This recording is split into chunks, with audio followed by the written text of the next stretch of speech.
All right, House of Payne fans, hope everybody's doing well. We're talking Season 2, Episode 6, entitled Missing Mustard Seeds. 9 out of 10 for a very solid episode. I gotta give this episode praise up front because, ironically enough, the episode that had the elements of, supporting and or patronizing black business, but also having another storyline about faith, those were like the PSA aesthetics of the episode. How could an episode talking about faith in God do a much better job when it comes to not sounding too preachy when compared to episodes about cultural appropriation or black people and the sketchy past that we all have regarding how the medical field has used black people as guinea pigs? This was a solid episode. If there was one thing that kept this episode from being a 10 out of 10, it's the fact that Curtis was expected to cater a 75-person event in less than 24 hours. Other than that, to teach him a lesson. Other than that, this was a very solid episode, so it's getting high praise right from the start. Lisa was the MVP of the episode. So, before getting further in the review, make sure you take a moment to hit like, hit subscribe, hit the bell icon and select all. That way you don't miss out whenever I post content on the channel. And follow me on social media. Links are in the description below. Again, very good episode. Okay, so it starts off where we establish things. We got Lisa and Ella. Lisa comes into the living room while Ella's on the phone. And Curtis walks in. But also, I got to say this real quick. This episode, true, we only had CJ's house and Curtis' house as the locations, but this episode just jump cut from one place to the other, and I'm like, oh damn, it actually felt like a lot of stuff was happening. I'm sorry to just like cut my review randomly right there, but I just had to say I was impressed by how quickly we would go from one scene to the next because it really felt like stuff was happening. Okay, I'm sorry about that. Alright, so Curtis comes in. Ella is excited for two reasons. Number one of her favorite guest speakers is coming to the women's program, so we can assume this is a church event. And the fact that she's been placed in charge of the women's program event. Curtis, however, had a lousy experience at a local barbecue spot in town. And from there, Curtis is writing a bad review. Pretty much it's the fact that when it comes to situations like this, it's better to give constructive criticism and love as opposed to just writing a messed up review. So while Curtis is writing the review, Malik and CJ come into the kitchen, and we learn that Malik went from an MBA program to a philosophy program. And let me say that this review is probably going to have a lot of personal references for myself in the review itself, because of the fact that when I was working at the call center, after my first couple months on the phones, I was placed in the business queue, helping students in the business program. So trust and believe, even though I wasn't a business student, I learned a lot about the ins and outs of the business program. So yes, I've talked with and helped a lot of MBA students, Masters of Business Administration. And I will say that yes, students who study that particular program are more likely to make money compared to philosophy students. I took one philosophy course because it was mandatory. I'll never forget it. My first semester of college on campus, I remember taking that 745 class. I dropped it after my first two classes on Monday and Wednesday. I'm like, first of all, ain't no way in hell I'm waking up this early and having a class that makes me think this hard. I would have rather taken a math class at 745 as compared to philosophy, but I actually transferred into credit, so it didn't matter. But I ended up taking philosophy online, and when I tell you I passed that class by like 2 points, because it's like I couldn't just no. So trust and believe, I have experience as a student who took those classes and can tell you philosophy, it will like mind wipe you if you allow it, because you begin to question everything. What was that one? Dante's Shadow or something like that. That was like one of the first lessons. Like, what the hell? Okay, so in any case, CJ and Curtis make a good point. I think that CJ says, yeah, he switched from MBA to philosophy, so he's just going to be like his cousin and get a degree that's not going to make him any money. And Malik's like, hey, well, I want to teach because there are philosophers out here changing the way people, shape their minds and think about the world around them. And, I'm not, what if I don't want to make a lot of money? And then they both look at him and like, okay, that's a lot. Yeah, you damn right. No. So he actually does a great break. There's a solid argument to be made here where it's like, CJ's like, I always knew what I wanted to do. And then, with Malik, at first I'm like, oh man, he's going to give a smart ass answer. But when he really broke it down about how your fate was to be a bearer of another person's pain, because when he first started talking about, putting your life on the line, running into buildings, I'm like, Lord, is he shaming his dad? But no, he actually did a philosophical breakdown, and they are both impressed about, yep, my son's going to be a philosopher. But think about it this way, and I know this from my dad's side of the family. You know how it is, your dad's side of the family just... if I would have said something like that, I would have been cussed out on the spot for talking down to them. Trust and believe that would have happened. But Malik actually had a great breakdown. But the thing is, he reminded me of those students who would take like psychology classes. Like after the base level course, all of a sudden these people think they are psychological analysts and can like do character breakdowns on me or other people just by one conversation. Those are the kind of people I hate. Like if you love what you do and you feel power through knowledge, that's great, but when you flaunt it over everybody and think you know it all, that's an issue. But I will say this could have been a great talking point of the episode, because honestly Malik's story felt more like it was focused on the aspect of philosophy versus faith, as opposed to a discussion between him and his dad about how he doesn't know exactly what he wants to do. But I will say this much, given the fact that Malik has a baby on the way and he isn't working and whatnot, you would think that I want to be completely honest here, I would not have been mad if CJ was like, no, you're going to get back in the MBA program because you have a kid on the way and you need to pursue something that's actually going to be somewhat, financially stable compared to a philosophy degree. Now, I feel like that would have been a great talking point of the episode, and perhaps a negotiation could have been made where it's like, how about this? I'll still be an MBA student, but I'll pursue like a minor or an associate's in philosophy. Trust and believe. I've walked students through that for years, so I know what it's like. Or what was that one degree? Interdisciplinary studies. I always call that the Build-A-Bear workshop of degrees, because of the fact that you can pretty much make a degree of anything. You could like, hey, I want to do like 5 different things, so let's take classes from all these programs and put into one degree. That's something that could have happened. And then I feel like the video could have had a different conversation of parents, forcing their kids into this program because it gets money, because they look at their kids in school compared to how when they were in school and this and that. But no, it's like Malik has a lot working against him, so I would probably agree with CJ and whoever else were trying to tell him to get back into the MBA program, because again, you have a kid on the way, not to mention you are on scholarship, but at the same time, we want to make sure you're pursuing something that's actually going to benefit you in the future. So there's that. But overall, what was CJ giving like Curtis a haircut or something? Because it looked like he was putting a sheet around his neck. I don't think we really went that far into the scene, so I think he was getting ready to cut his hair. All right, so we go over to Curtis and Calvin, because they walk in on Lisa and Ella talking about the event, and they have the discussion about supporting black businesses. And like I mentioned before, the conversation came up about constructive criticism or feedback versus dragging a business. And the conversation about black business came up when it came to, okay, now let's say any product, Calvin's like, let's say there's a product, any product, let's say you could either buy it from a black business or you can buy it from a franchise, pretty much an establishment ran by not black people. Which one would you buy it from? And if the prices were the same? Well, I mean, if the prices were the same, yeah, but what if I went to the black business and it said cash only, started with a K, as in cash only?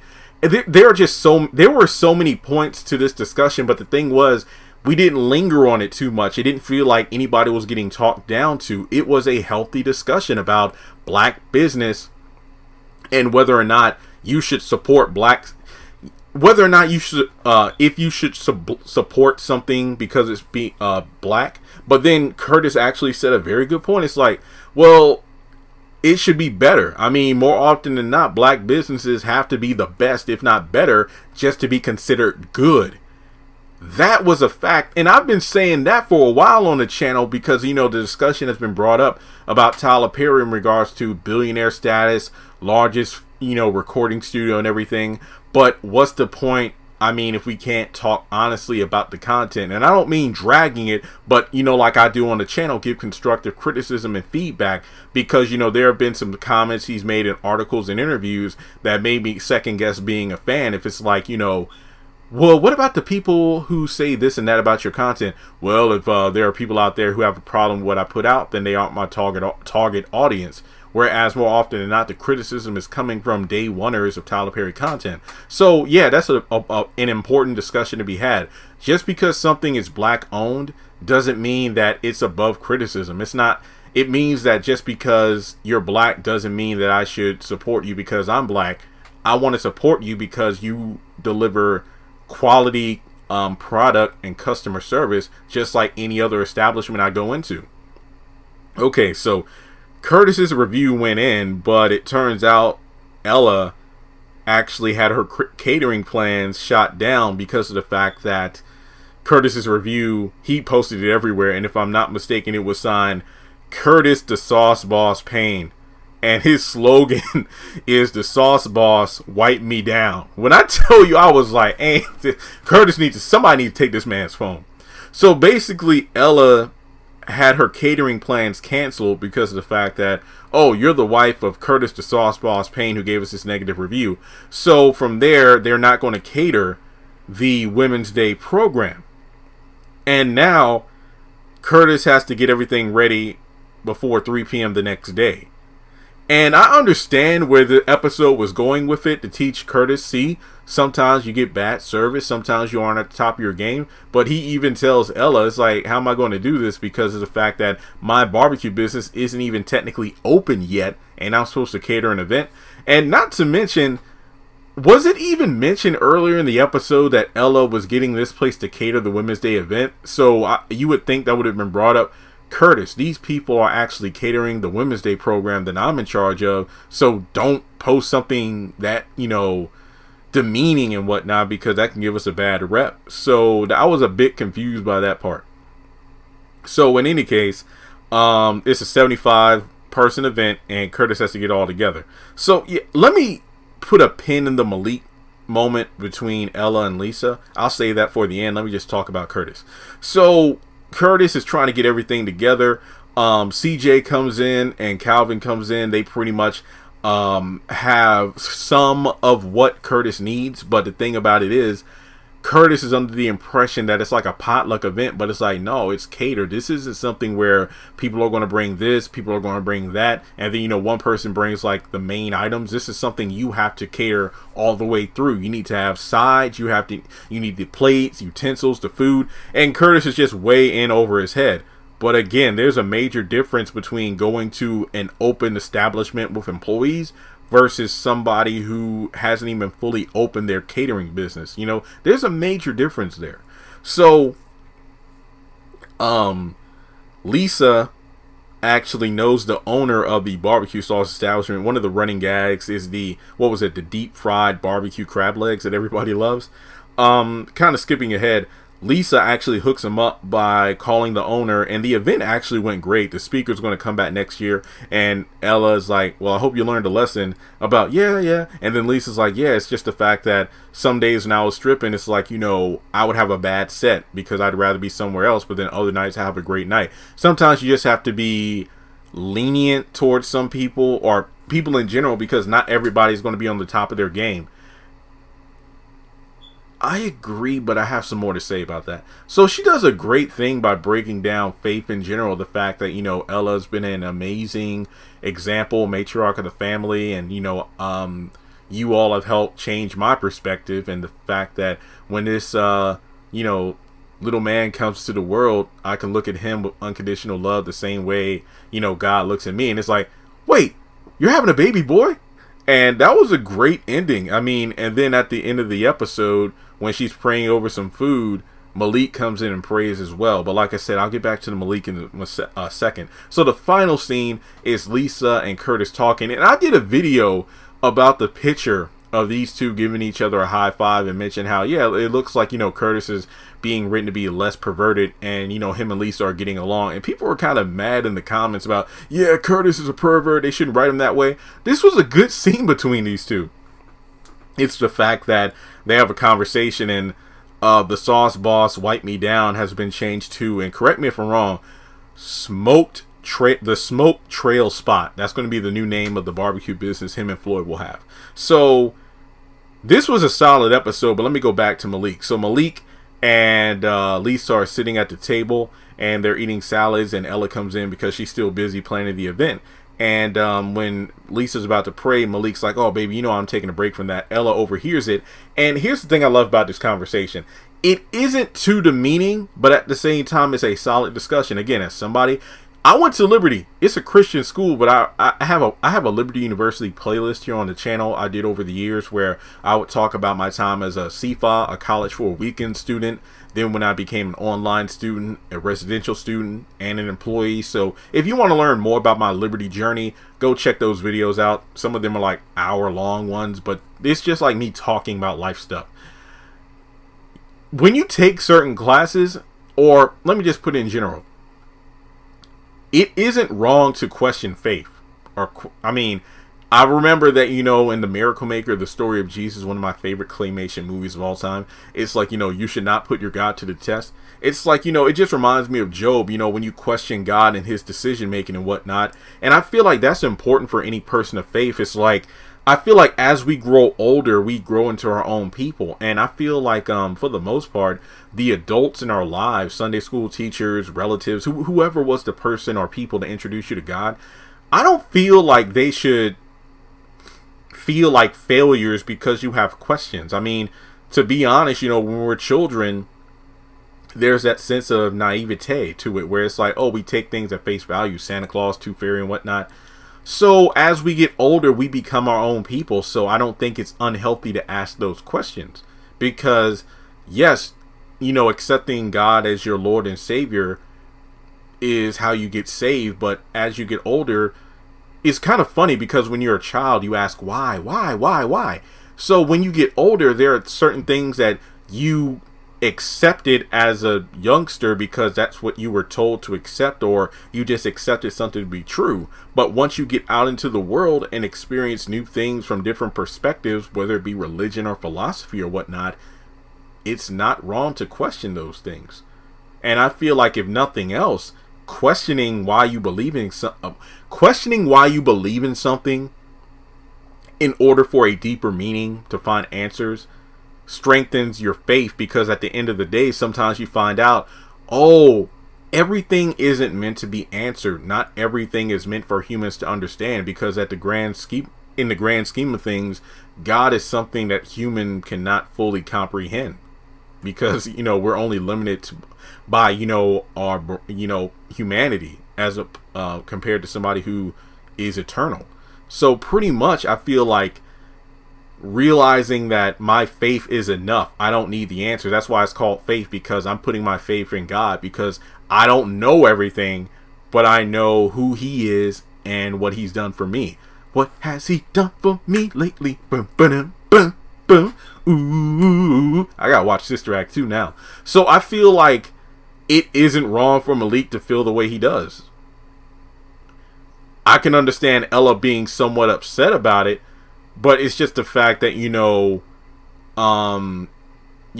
especially when you're taking a class like philosophy, what was it, like God, faith, and reason? I mean, he wants deeper meaning for his faith, and it's, even Lisa has like a blonde moment, if you will, about her faith in Santa Claus and Easter. But it's funny because her explanation as to why she believes in those things, that was actually a perfect breakdown of, believing in God. But the thing about it is, the way she broke it down sounded the way a child would break it down. Hence why and I don't want to sound like it's brainwashing, but hence why it's easy to mold the brain of a younger person about God. But the thing about it is, as we grow older and we face more hardships, and we question why God wasn't there when we got into that fender bender, why God wasn't there when somebody stole my identity and, you know, took money from my account and I couldn't pay my bills on time, or why this person broke my heart, or why I got a divorce, or why my mom has cancer, or, you know, and the list goes on.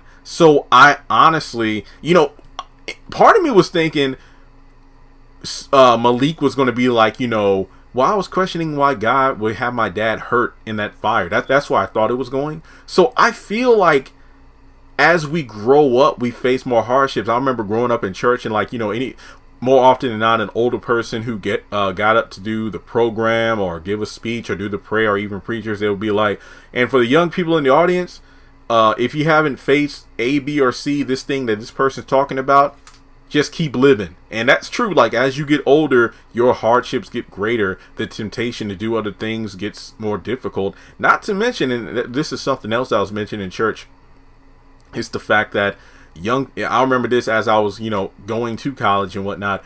Some of the deacons and whatnot were just telling me, it was like, yeah, it's like, I feel like the younger generation has more obstacles to face than we did. And I love when the older generation acknowledges that the current generation does have different struggles that they did growing up, because there's so many more, I guess you could say, avenues to religion as opposed to Christianity, where, you know, atheism is a big thing, and, you know, just other branches of Christianity or Muslims and other religions as a whole. So I feel like acknowledging that there isn't always going to be the cookie cutter answers aren't always going to do it for everybody. But it's like they say, sometimes you have to see God in your day-to-day life. Like, you know, the reason you were late because you forgot your keys actually saved you, because you found out later on that your route to work, there was an accident you could have been involved in, you know, things like that. So I really feel like this was a great episode that they could have spent the entire episode on this and I would have been happy, because it is such a deep subject. But at the end of the day, Malik was inspired because of Lisa's faith, which is great because of the fact that we're really establishing that these two are changing and helping shape each other for the better. I do have maybe slight issues with how 1 minute Lisa is like a philosopher, and then other moments she's just written to be a bit ditzy. But overall, she was the MVP of this episode. I don't know why, but is this one of those pregnancy things where a woman just glows the bigger she gets? Or I don't know, maybe it was, you know, I don't know, her outfit, her hair, I don't know, just something about Lisa was really, and I hate to sound generic, but popping this episode. So in any case, yeah, we go from that, Malik and Lisa at the end of the episode praying together. That was perfect. Not a proposal yet, but we'll get there soon. I like that. It's like we're not getting everything at once. We're really gradually building up to it. Unlike how Laura and Calvin got engaged off screen. So from there, talking about black business, I feel like, yeah, it's really difficult to compare Curtis and this barbecue joint because of the fact that, you know, when you have a business that's established already, when you have, what did Curtis say? You know, I was trying to get the food ordered and everything, and she was nursing a baby while, you know, literally nursing a baby mid-conversation, like, you know, as opposed to, you know, focusing on the customer. So, yeah, there's a difference between a black business that's reputable versus just ghetto. And trust and believe, it's like those memes say, you know, like when the chairs are all messed up or the menu looks like this, you know that food's about to be fire. That's actually very true. Ever since I've been home, we got a couple of general stores in the area. They aren't black owned, but when I tell you those burgers are like, damn, just hella better than fast food places. Oh, sorry, got to readjust my chair. Yeah, it just reminds me of why home, the food hit different compared to, you know, the restaurants that, you know, I just frequented up in Lynchburg. But I just feel like Missing Mustard Seeds was great. And, you know, Lisa had a few Medea moments where her scriptures were a bit off the mark. But at the end of the day, you know, that, I don't want to say blind faith, but that just faith in what you can't see is what makes the difference. You don't have to know everything. And Malik actually said, it's like, well, yeah, you know, Lisa isn't a Christian, but she has the beliefs of somebody who would identify as Christian. And that's an interesting point. I've had friends who told me, hey, I'm no longer, I was actually having a conversation with somebody last week. You know, since I moved back from Lynchburg, I'm like, it feels different being outside of the Liberty bubble. And this person is in, she went to Arizona. Now she's in North Carolina. And she's married and whatnot. She's like, yeah, you know, I'm just glad I moved away. I can't believe I believed in that doctrine for so long. I mean, she's still a good person, but she just changed her beliefs. And sometimes, like, the general morals of being a good person are something that people just do, not because they're Christian, but just because they want to be good people. So I feel like, and trust it, I'll stop the review here because trust and believe, this is a solid conversation. I'm not going to do a separate video like I did last week about Floyd and Miranda. I feel like this review is enough to suffice to break down everything. I just feel like overall, mustard seed faith is something that can be planted when you're young or old. You're never too young or too old to be a new believer, and it's not wrong to question things. So I feel like when you look at Malik's questioning, it wasn't demeaning. He wasn't sassy. He was speaking legitimate, you know, questions, and I don't blame him. So from there, yeah, this episode was pretty solid. So what did you think about how this episode handled whether or not to support black business? Well, I don't think it was a question of supporting black business. But maybe so speaking in love and as a concerned customer, as opposed to just dragging a restaurant. So I agree that, you know, Curtis could have handled it better. Trust and believe.